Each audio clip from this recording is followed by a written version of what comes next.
I didn't think I was going to. I was trying to make it last week or something. This week, I just got a flat tire. The Geico said they towed her. So the message coming. Let's see what it says.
Oh, that's yours. Okay, good. Okay.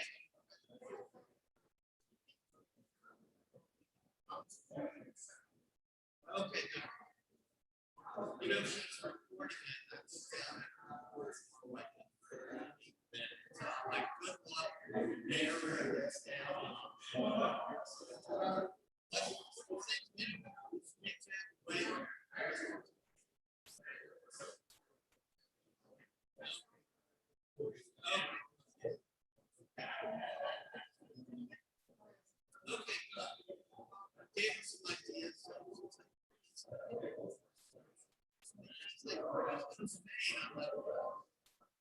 So if you want to do an article, if you like,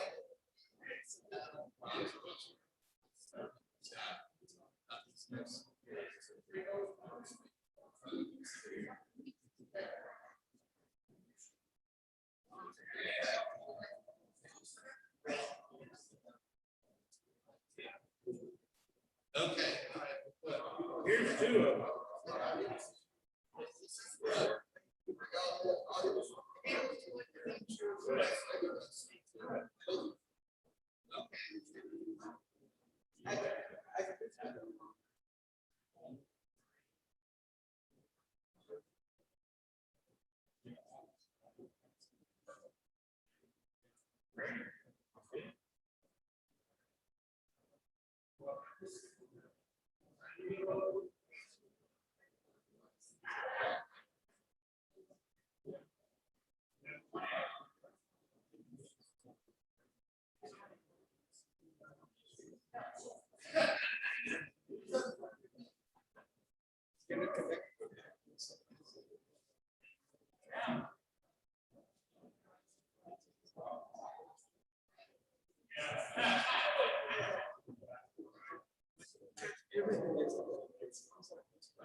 The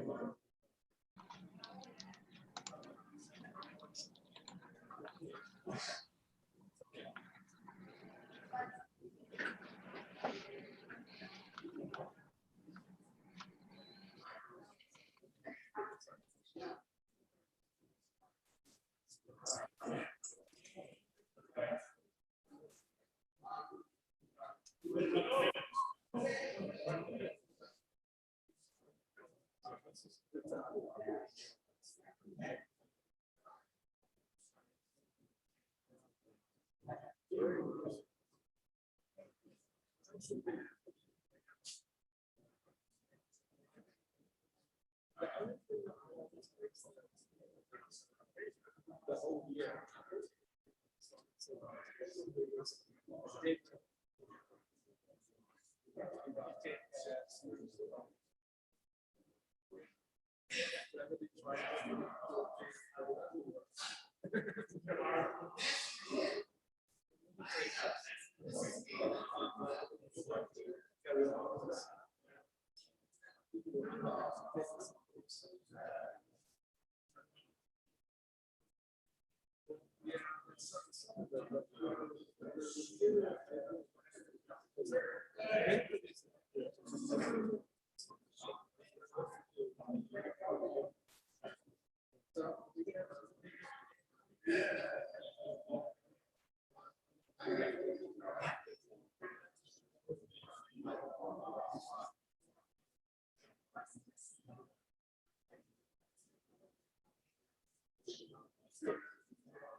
Good afternoon, fellow Zoomers.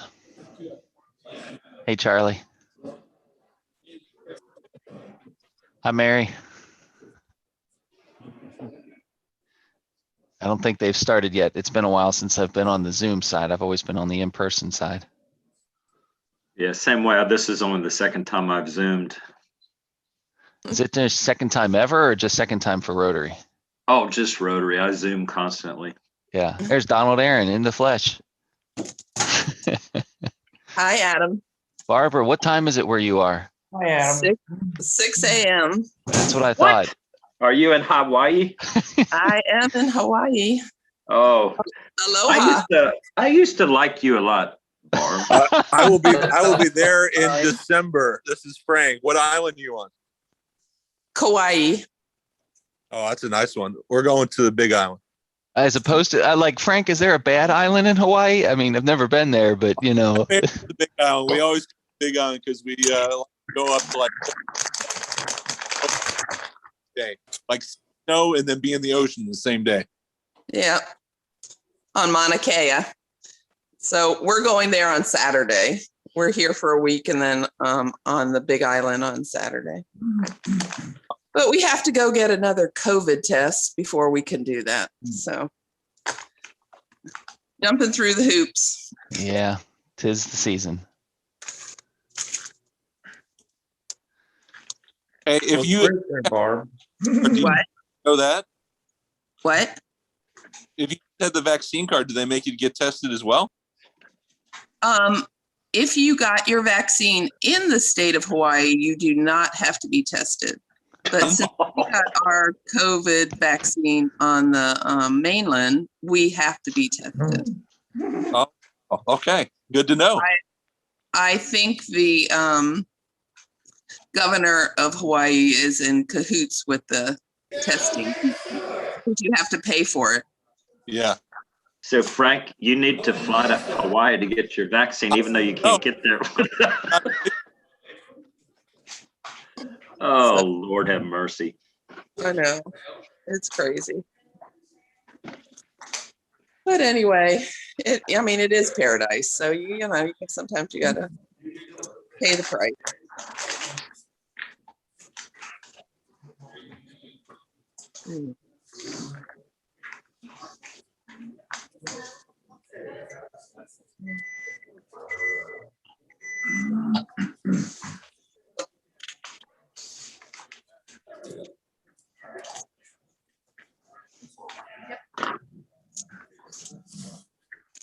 Good afternoon, everybody. I'd like to go ahead and call the meeting to order. And Gary Stewart, a long time no see, but he's here today and he's going to lead us off in prayer.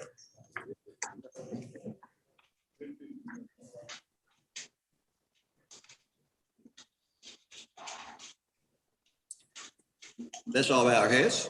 Father in heaven, thank you so much for what you do. Father, thank you for Rotary. And Father, thanks for these group of people. And Lord, it's been a long time since I've been here, Father, and thank you that they are still meeting. And Lord, thank you for just putting our lives together. Watch over us and keep us. Bless today's program. And Father, we give you all the praise. In your son's name I pray. Amen.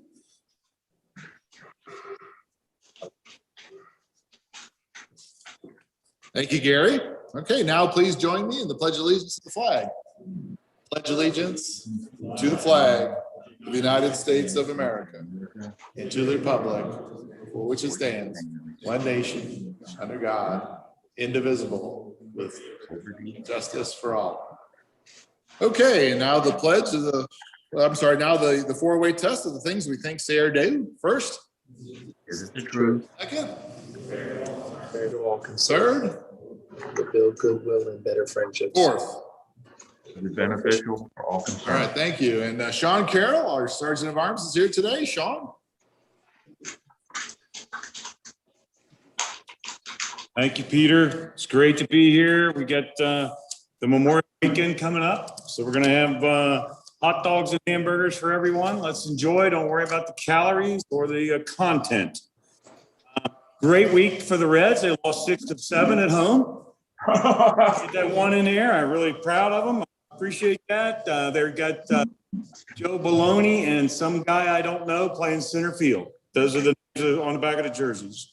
But sports-wise, we have the OTAs tomorrow. That's the training for the Bengals. So we're going to be happy when that gets started. We'll have hope that something else will be good happening. And FC Cincinnati finally won a game. So people, I'm not a big soccer guy, but people made sure that I knew that. So I appreciate that.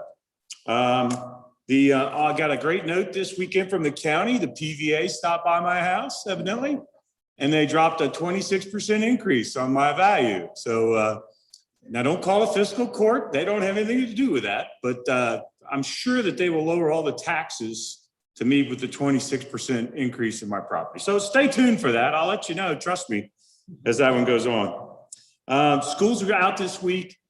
So this weekend starts all the fun for all the kids running around your neighborhood. Please slow down, look a couple different ways, because some of the whippers and some of the ones that graduated and got vehicles they shouldn't have will be out there. So keep your eyes open. I had a wonderful event down by the my creek yesterday. It seemed on my lawn tractor that one of the cicadas wanted to mate.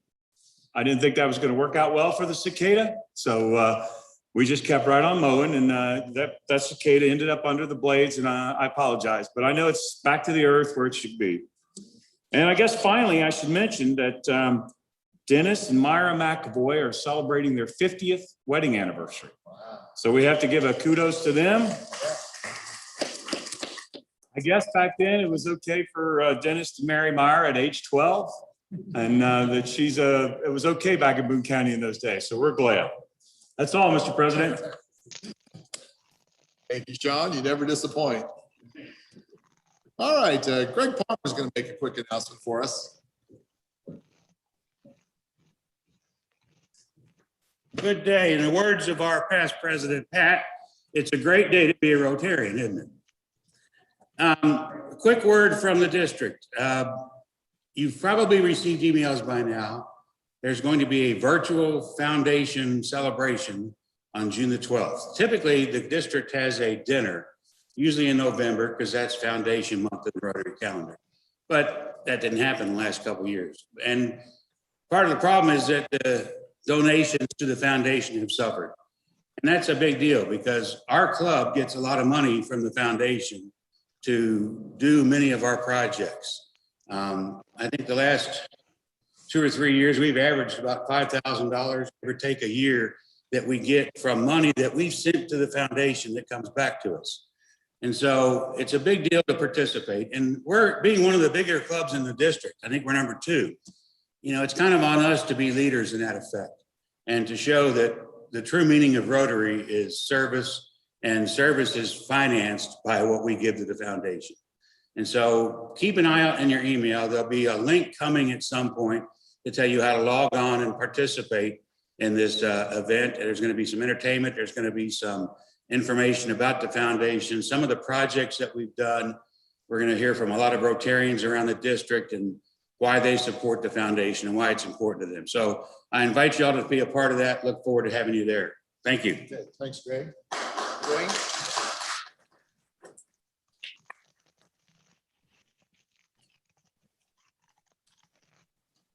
Few announcements. Just a reminder, on Memorial Day, part of the City of Florence Memorial Day is we raise the Rotary flag. And I feel like we've forgotten a little bit of our history in Rotary. Rotary put together the whole war memorial on the Florence Plaza. And if you look at the pictures, there's our Rotary flag.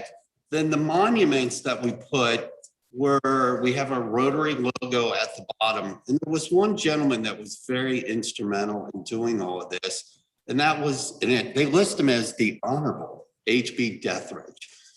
And if anybody is available on Monday to help raise the flag, I'd appreciate you guys showing up. And it's a great ceremony to remember our veterans. One of my goals this year was to have, instead of an international mission trip, have a stay mission trip. I've been working with Rhonda, and if she could come up and say a few words about our stay mission trip.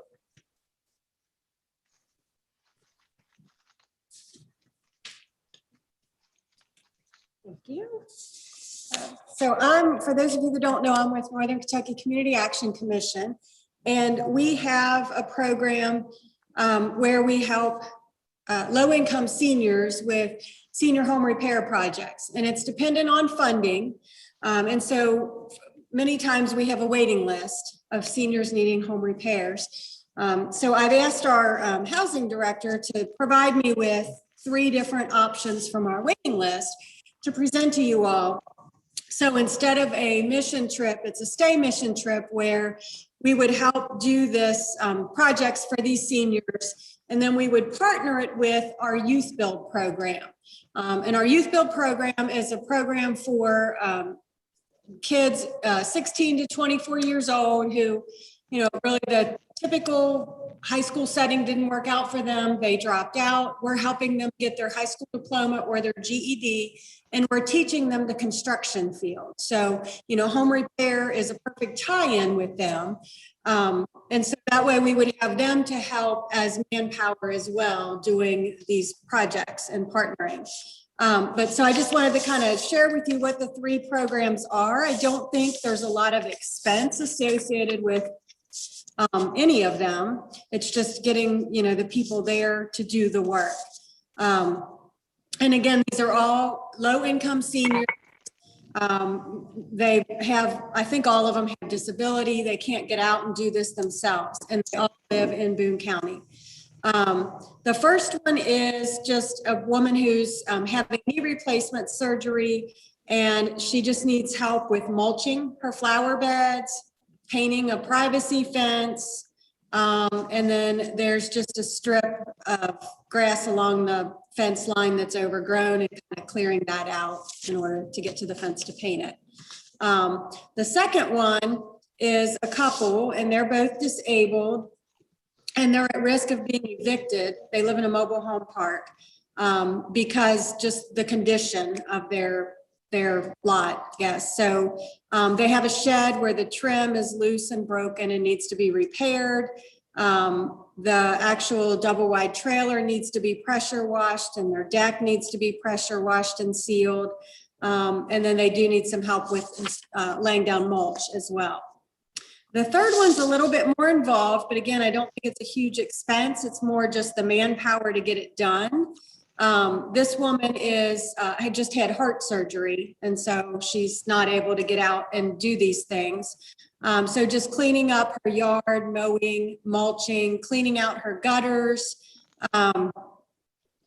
general cleaning. She can't bend down, so inside the home, helping clean out her refrigerator, installing some blinds and grab bars in the bathroom for accessibility. And then just getting a room set up. Her plan is to sew and have this sewing room to help her earn some income, but she can't get the room set up because she has just had surgery. Screens on her windows. She doesn't have money for screens, so she can't open her windows. And then it just says a minor roof repair and some painting in her front steps. So those are the 3 different projects. Again, I don't think it's a lot of expense, just needing some bodies out there to do the work. Thank you, Rhonda. Lastly, we have set the date for the recycling day. That'll be Saturday, July the 24th. And that will be at Boone County High School. We're partnering with our new member, and that is IT Supply Solutions. So look for more information from that. And Greg Palmer is also generously donating his farm and looking forward to a family picnic. Thank you, Peter. Okay, thanks, Dwayne. Okay, so coming up on Saturday, June 12th, we're going to have our annual Dick Wilkinson Memorial Clay Shoot. We have about 14 corporate sponsors, and this has been a great fundraiser for the club. So if anyone can participate, that'd be great if you could sign up. And then our quarterly partners are the Mary Rose Mission and Tattoo Removal Inc. If you look at our newsletter, there's a link on there. If you have the ability to make a donation, that'd be appreciated. And then after our regular meeting today, we'll have a board meeting. So hopefully everyone can stick around for that. Okay. So today, Senator John Schickel is going to introduce our speaker.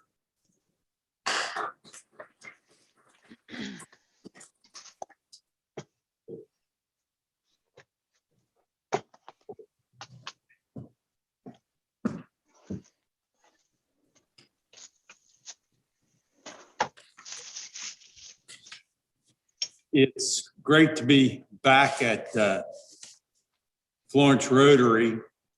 I look so forward to the day when we can gather again for lunch at a local restaurant and have fellowship and sistership. I think that something we're all missing. And I'm very excited about our speaker today. I'm going to read to you what he gave me, and then I'm going to make a few personal remarks. Joe was raised on the family farm in Union. He returned to Boone County following a 30-year career as a hydrologist with the National Park Service. When I say Joe, I'm talking about Joe Meiman. After 15 years working at the Mammoth Cave National Park, he took a larger role supporting 20 parks from the Carolinas to the Texas coast. Joe holds a U.S. patent regarding water quality monitoring instruments.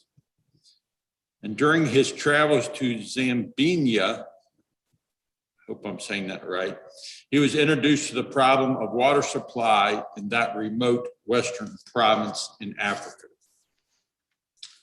One of the things that I really enjoy about my Rotary family is we have members who go way, way back. This club goes way, way back to wonderful Florence history and Boone County history. I wasn't lucky enough to be a Boone County native, but I know there are quite a few Boone County natives who are members of this club. I look back here and see Sean Carroll and Pat Rafferty and others, many who are not here. Of course, the Wim Hof family. And the person I'm introduced today is a Boone County native. His father grew up on Lloyd Avenue in Florence. His name was Joe also. That was the first place when I got off the boat in Boone County in the 70s. I lived on Lloyd Avenue, so that's kind of dear to my heart. And then I think we're all familiar with Meiman Avenue, or excuse me, Meiman Road off of, was it Camp Ernst Road or Hathaway Road? Off of Hathaway Road. And that is where years and years ago, Joe's dad, our speaker, bought a farm, and he's been farming there ever since. And that where Joe was raised, and with his brothers and sisters on that family farm there off Meiman Lane. As I said in the introduction, Joe's been gone for a while for his career, but now he's back. He tells me he's been back for 3 years in Boone County. In fact, he's built a place on the family farm there. It's great to have him back in our community. What he's going to talk to you about today, I first learned about from his dad. His dad was telling me about, and it's an amazing story about what Joe is doing with helping the people in Africa, in that province in Africa, get fresh water. So Joe, would you please come forward and let's give him a warm Florence Rotary welcome.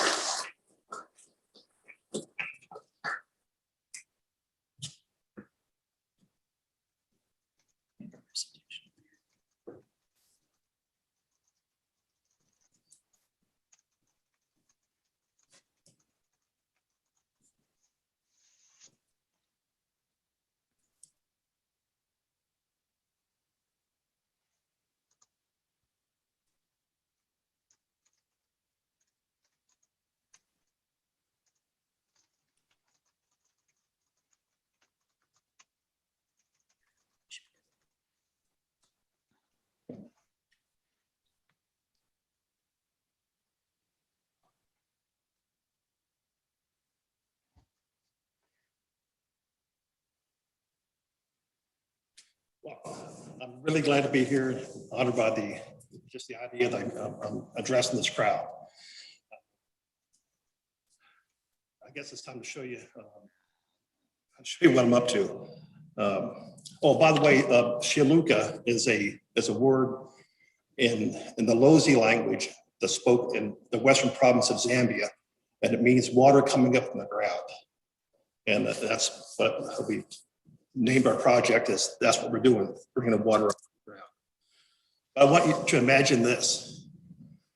Imagine every drop of water in your life, all the water for your family, all the water to water your crops, to cook your food, to wash your babies, to water your livestock.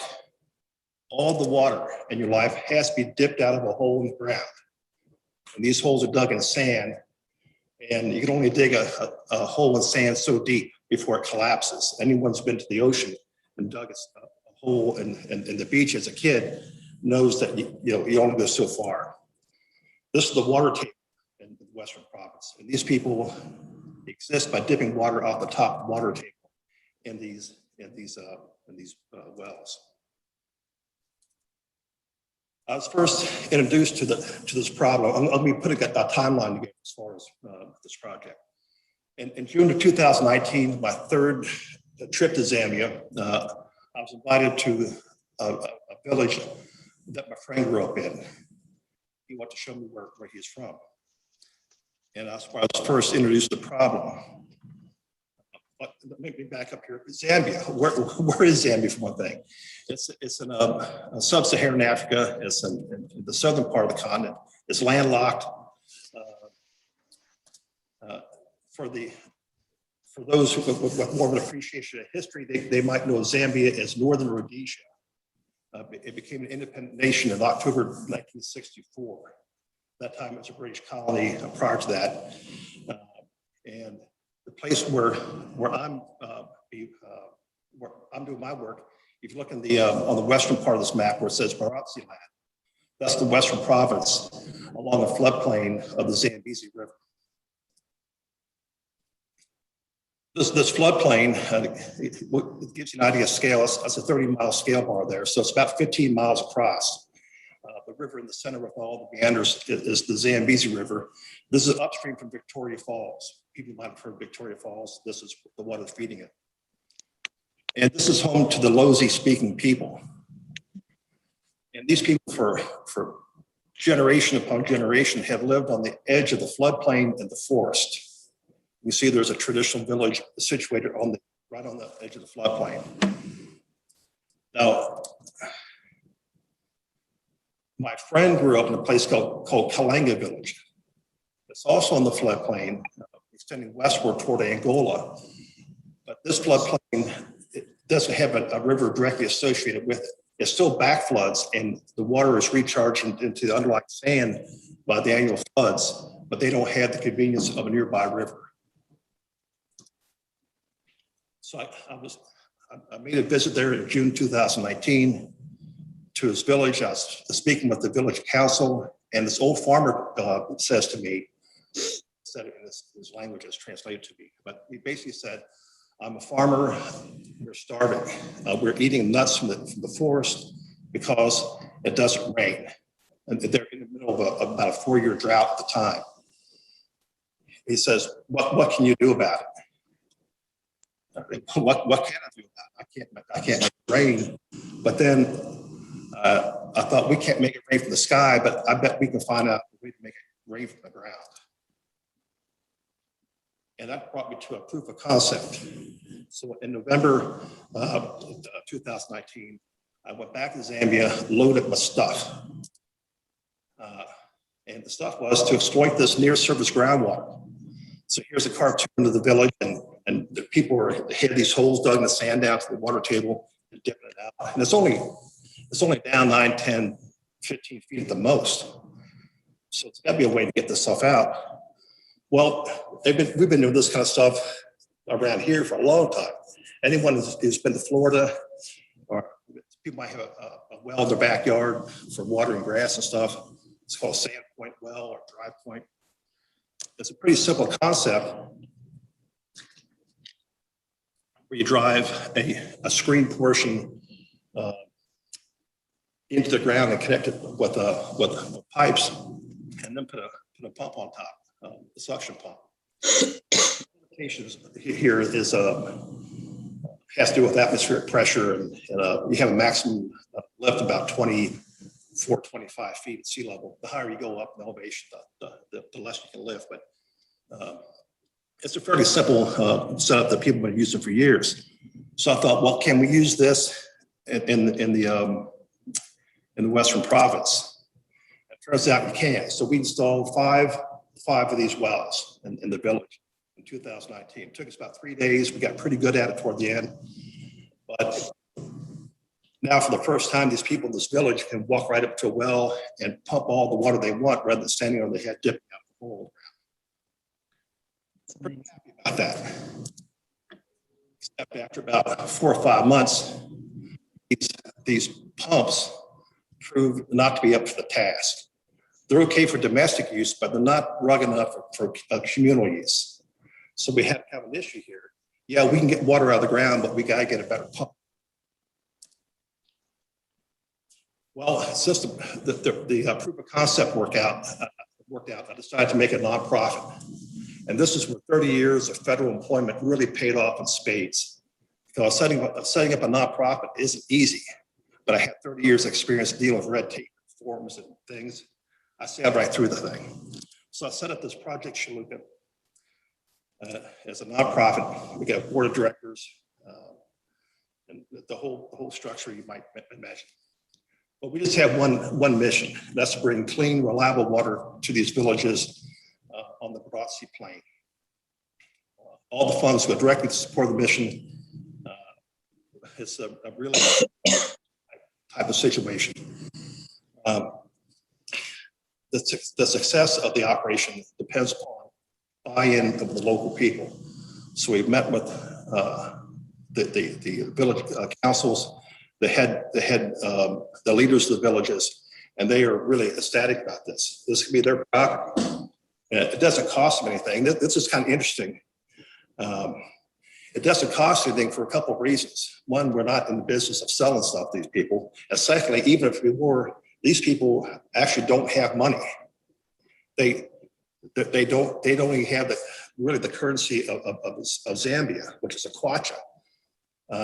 These people completely exist on the barter system. I have a mango tree, and I'll give you so many mangoes.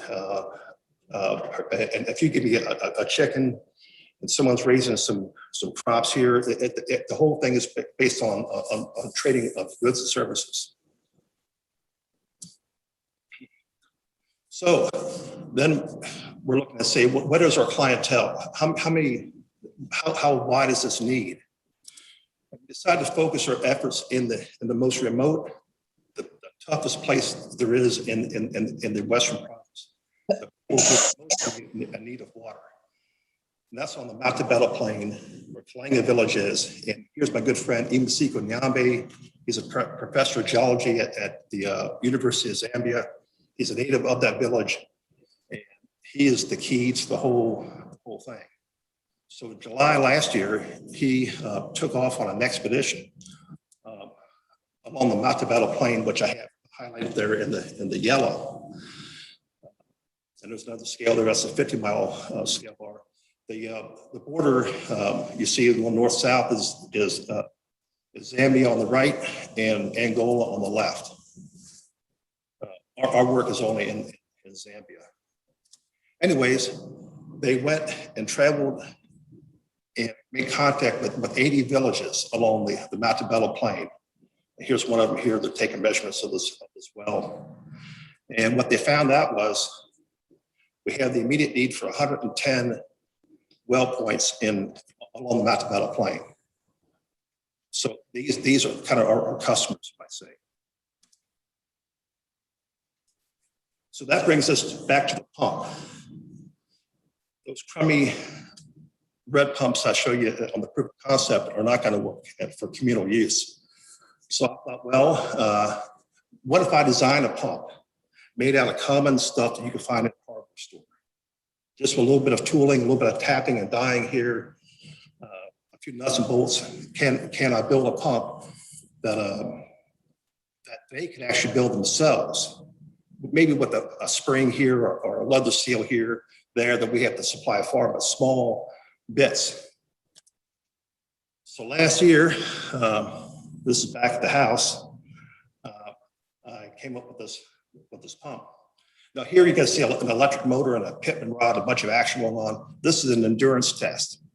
Can this stuff take some punishment? So I ran it for a couple of weeks. I ran through 400,000 cycles. It pumped over 400,000 liters of water over that time. So here it is, it ran like this for like I said, a couple of weeks. I would check the volume every day, see if the pump efficiency was diminished or what have you. And it actually ran, after 2.5 weeks, 400,000 liters it still had a lift capacity of 21 feet. So I had pretty good, this thing stop here. Oh, excuse me.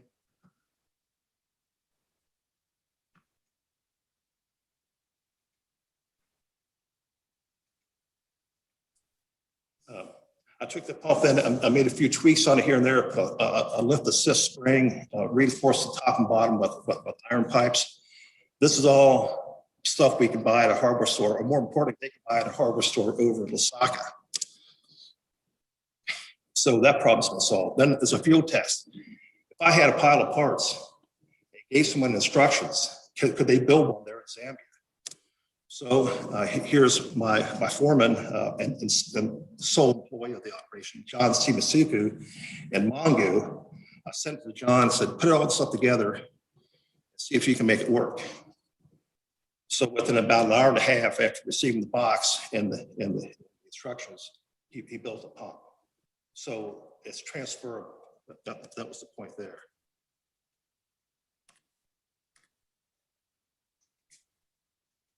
Okay, that brings us to next week. That's the setup. Next week I take off to Zambia and I have it's almost hard to describe the chaos in a place like Lusaka, Zambia. Dealing with hardware. It's a crazy intersection of metric and English measurements, for example. Can I find 1 1/4 inch pipe? Schedule 40, that doesn't exist. Is it 32 millimeter? How thick is the wall? The first pipe I bought in November 2019, I had it all set up with a pipe supplier. I get to the warehouse, and so, do you have my pipe? Here it is. And the pipe was so thin that if I ran a taper thread on it put the coppers on it, the thread cutter would have completely erased the pipe. It'd be like feeding a pencil into a sharpener. The walls were thinner than the taper on the pipe thread. So logistically, logistically, it requires me to go over there and talk to these guys and physically be there to pick up the pipe, to get all the details laid out. We're going to go to Mongu in Western Province. We're going to find us a workshop to rent. I'm going to rig up a solar power thing for the drills and things. What it takes to put the pump together. We're going to build a pump, and then we're going to take it back to Kalinga Village and install it in place of one of the redwoods. And that'll take us into the installation season beginning in September this year. Between my visit in June and sometime in early September, our foreman is going to build 110 of these pumps. That's what we're going to have a workshop. He is going to be threading pipe and tapping holes and gluing stuff together and getting it ready for the install. So sometime in September, it might take about two months where we're going to install 110. Well, every one of those dots on that map you see is going to have a well in its place. I already have all the equipment over there for the machining instruments are already there from the proof of concept, so we're already set up. January 2022, we're going to have an evaluation. How did it go? What were the deficiencies? How can we improve this operation? We anticipate when the rains end sometime in April, we're going back out and visit each one of these wells again for a maintenance follow-up. Or the seals holding is the lock that's still locked together.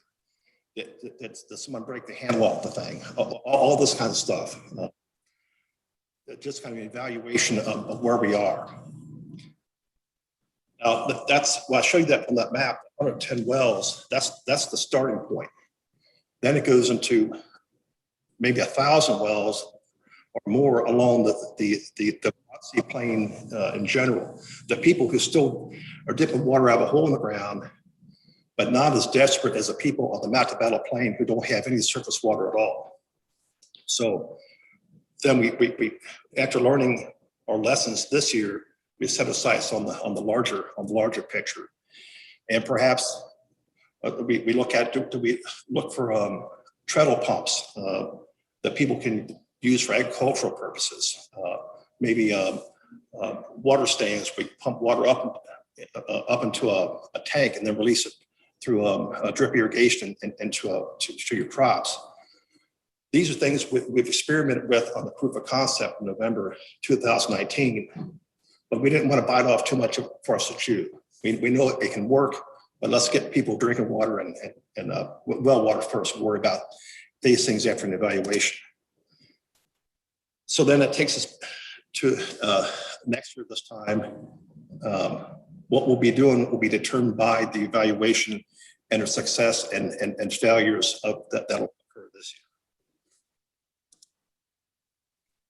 And I see this tree. It's kind of cool because in 2 weeks I'll be going past this tree on the way to Klangen Village. It's an amazing place.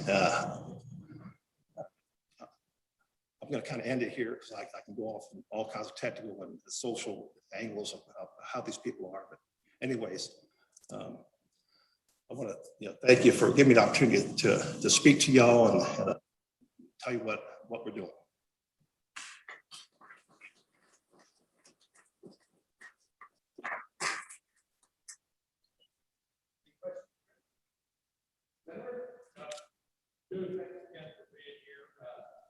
You lay out a real practical, organized, bring the sequence to all and presentations there at the abstract.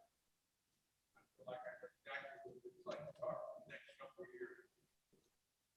Tell us how a club like the Rotary or another service club might be able to help. You mentioned a board of directors, a nonprofit, and I think you said one employee. So just kind of tell us, is there,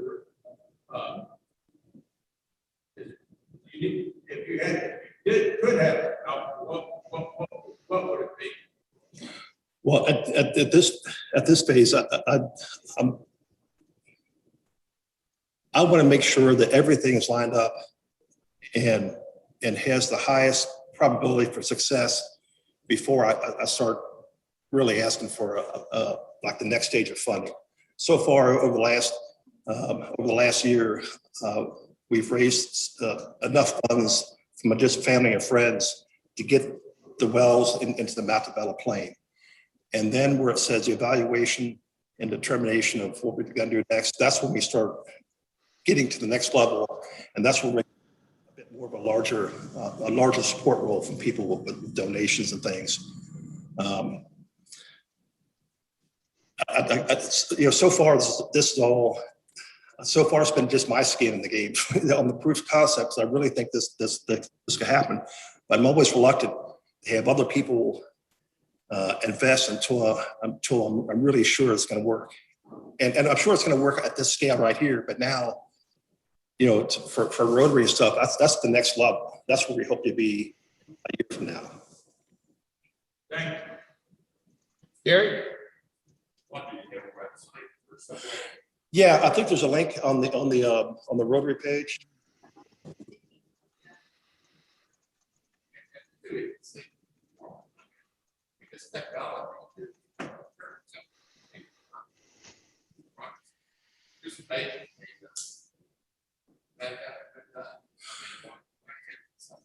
Well, I had a lot of time to talk to my buddy Imasiku Nyambe, professor of geology, who grew up there, who dipped water out as a child. And we drove back to Lasaka after my first visit. And he was absolutely dumbstruck by the idea that he never thought of that himself. He said that is simply no one had ever been there to put two and two together. Not many people go to this place anyways. It's way out. It's just a matter of no one ever showing up in the village that could figure it out. As simple as it is. I'm no genius about these things. But yeah. Pat? You're right about being fried earlier a couple of years ago. We want water down the same things. I've never seen a place like that in my life. But on the other hand, my point is, about 15 years ago, I joined the Covington River. And the project the government raised water bills forever. And it's a pretty bright project, I think it's a district project. But yeah, we have a well in our farm.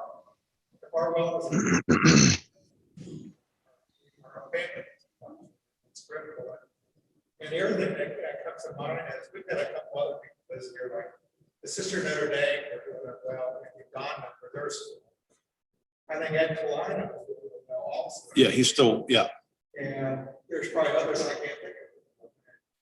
You know, I think you got a good concept here, and I like hearing the true hardware schools right after this conference. Yeah, it's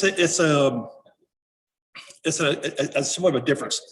It's a different scale, but the work that Ed's doing and the aquifer they're dealing with requires big equipment and deep wells. They're looking at fractures and hard rock. We're at a tiny scale here because the water's right there. It's easy to get to. Joe, I like the idea of using simple parts to make these wells, but I missed the part. Are you shipping the parts over there, or are you helping them acquire them there? Well, I shipped 4 boxes last week, and that'll be there when I get there. And there's enough material to make three pumps, and we're gonna make one and install it. Like I was saying, but the other parts, I'm going around to the vendors of Osaka and say, I need one of these. I need a 3-inch by 1 1/4 inch steel adapter. I need PVC pipe so I can actually show them exactly what I need. So all the stuff, the only thing is that I anticipate shipping to them is, well, actually, last spring I bought a 3D printer because I knew there's a part that I had to make for this thing that doesn't exist, that holds the seal in place for the piston. The seals I'm using are from the old hand pumps. It's a leather cup seal that have been around for 100 years. But I knew I'd have to make a part that would hold them together. So I made part of my 3D printer that's used in proof of concept, the endurance testing. And then last week, I received a box from a milling company in Cleveland who made I think $3.50 a piece, made these pieces, made the actual production pieces that I made on the 3D printer. You make the prototype there. So these little lightweight pieces of ABS plastic, that a leather seal and a spring are the only pieces that and a couple of valves. But we're talking about maybe 1.5 pounds of equipment per pump. All the other stuff would be locally found. Very good. Any more questions for Joe? Actually, Matt has a question on Matt, you want to tell me your question on it?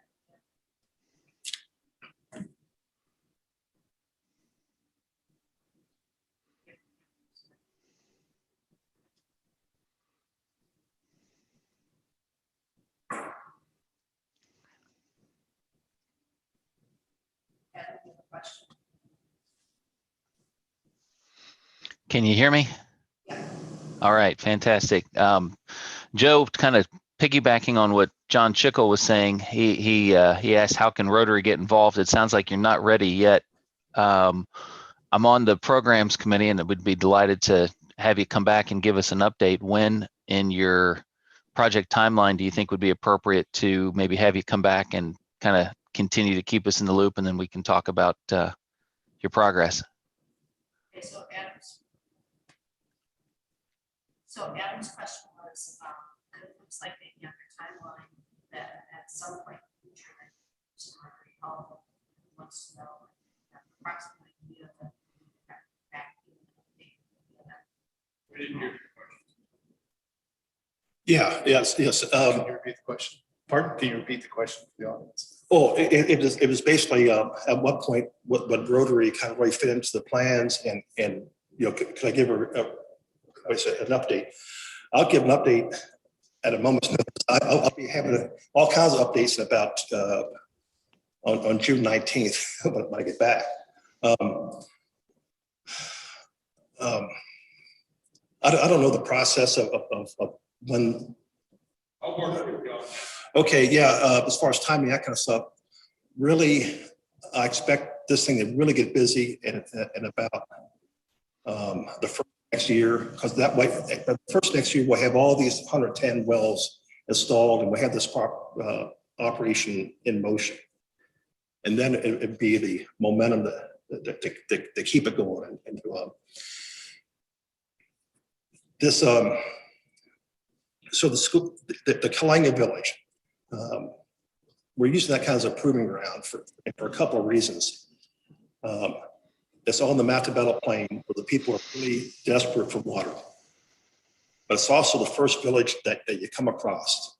You take a ferry across the Zambezi River and then you head into the forest. You pop out on the Matabella Plain and here's this Kalanga Village, about 350 people live there. And they have a school. And the reason they have a school is because in the late 80s, the Czech Republic came in and built a school farm and drilled a deep well. And it's the only school, and well, it's actually, there's one more school on the Matabella Plain. That's the next village up. And they dipped water out of a hole in the ground. And then every village further on to Angola, there are no schools. And the reason is because there's no water. The Czech Republic actually also built a healthcare clinic in Kalanga Village. They put the well in, the school, the healthcare clinic. And the reason is because they had a well. We know that the progress follows water. When we start putting wells in these other villages, then that's going to expand the idea of schools, healthcare, and whatever through this entire region of Zambia. So I think I meandered off point there a bit, but anyway. Do you ever worry about your safety when you're over there? Well, actually, yeah. Not from my fellow man. It's a very safe place to be. I do fear for my safety on the roads. And if anyone's traveled the highways, it's driving is hazardous, and they're long drives. It takes us 10 to 12 hours to get from Lusaka to Mongu. The roads are in pretty bad condition. Also, there are animals just kind of free range around, anything from cattle, which would be no good to run into, hippopotamus, elephants, that kind of stuff actually walk across the road. There's a lot of accidents in Zambia for people running into stuff. So that's the only time I fear is on the highway. Senator, did you have another question? Or you okay? I'm curious. I think it goes a little bit around Gary was saying. You mentioned you had a friend that got interested in this. You went to see you want to go see your friend grew up. So I assume your friend was a colleague of her, an educated man. I saw the picture of the geologist from that area in the slide. Give me some sense of is it like, I don't know what better word to use, primitive, but is it, obviously the thing you showed me around those wells are very, very primitive. Yet there are some people, your friend, the geologists, who have some means and some education. Give me some sense of the gap between that or how that happens. Yeah. Visualize inside. Well, my friend and the geologist, that's actually the same guy, in Siku. So he's a professor of geology and he's from Kalanga Village. And he's the biggest thing to a superstar that village has, because he's the guy who made it out. They look to him with great respect because he's the only person they know from anywhere in that area that actually got out and went to university and all this stuff. And I asked him how that happened. And because the education is extremely limited. At the time, when he was a kid, there wasn't a school in the village. He said his parents were convinced the education was the key to him getting out. So when he was 6 years old, they sent him off to Sioma. The nearest school was 30 miles away. So he basically grew up in a boarding school until he got old enough to go to maybe a junior in high school. And that was in another town. So he would, his parents actually sent him to school. Even then, he was extremely fortunate to find his way into the university and to get a degree. But it's very rare for anyone to get out. And primitive is exactly the right word to use in this. There's really no advancement in the way these people live in the last 1,000 years or so. Well, one of the first things that struck me is outside of each one of these little compounds, people had a rock about so big. So that's kind of funny. They have a rock, and they used to pound stuff on to break nuts or some hard surface. Now I got thinking, well, hold it. Where's the nearest rock? This is sand as far as you can see in every direction. Every rock there that people used for pounding stuff had to be hauled in from 50 miles away. So even the rocks were important. Yeah, so were there any culture shocks that you experienced that introduced like challenges to the project? Boy, I guess the amount of shock that depends upon how easily you're shocked. It takes a whole lot to rattle me, I guess.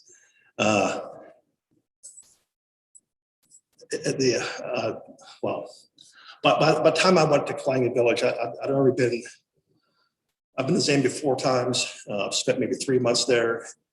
The first 3 times, I spent a whole lot of work in the slums around Lusaka, and the conditions there are, yeah, that was kind of a shocking kind of thing. You go out to Kalanga Village, and the people. One person welcomed me to the village, and they said, "Welcome to Eden." I said, "Eden." So yes, we think this is the Garden of Eden. This is perfect. Even though the different water out the hole in the ground, but that's a whole different kind of. There's a certain peace there that you don't see in the city, and that's where the shock is. But, all right. Thank you very much for coming today, Dan. I appreciate it. I thought it was ironic at some point during Joe's presentation, he took a big gulp of water. That's something we all take for granted. So next Monday, as Sean said, enjoy Memorial Day, and hopefully you can get a cookout in with the family. And then we'll be meeting again on June 7th, and we'll be having a presentation on fighting human trafficking. So